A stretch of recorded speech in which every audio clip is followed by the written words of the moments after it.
गांव के किनारे एक छोटा सा घर था। उस घर में विमला अपने 4 साल के बेटे गोपाल के साथ रहती थी। पति की मौत के बाद वही उसका सहारा था, वही उसकी दुनिया। गरीबी थी, लेकिन माँ बेटे के बीच इतना प्यार था कि हर दुख छोटा लगता था।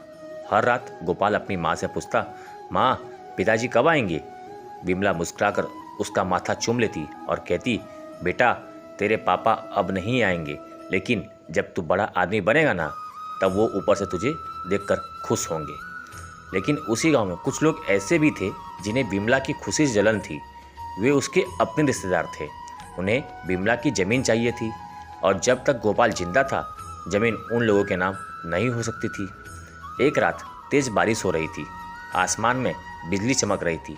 तभी अचानक दरवाजे पर ज़ोर ज़ोर से आवाज़ आने लगी, विमला दरवाज़ा खोल। यह सुन विमला की धड़कन तेज हो गई। उसने अपने बेटे को सीने से लगा लिया, क्योंकि बाहर 4 आदमी तलवार लिए खड़े थे। वे उसके पति के रिश्तेदार थे। एक आदमी चिल्लाया, आज तुझे और तेरे बेटे को ख़त्म करने आए हैं। यह सुनते ही विमला के पैरों तले ज़मीन खिसक गई। वो हाथ जोड़कर रोने लगी, भैया ज़मीन चाहिए तो ले लो, लेकिन मेरे बेटे को छोड़ दो, ये मेरी आखिरी निशानी है। लेकिन लालच इंसान को अंधा बना देता है। वे बोले, आज इस बच्चे को जिंदा नहीं छोड़ेंगे। चारों दरवाज़ा तोड़ने लगे। डर से कांपता गोपाल अपनी माँ से लिपट गया और बोला, माँ मुझे डर लग रहा है। विमला की आंखों से आंसू बह निकले। उसने बेटे के सिर पर हाथ फेरते हुए कहा, जब तक तेरी माँ जिंदा है तुझे कुछ नहीं होगा।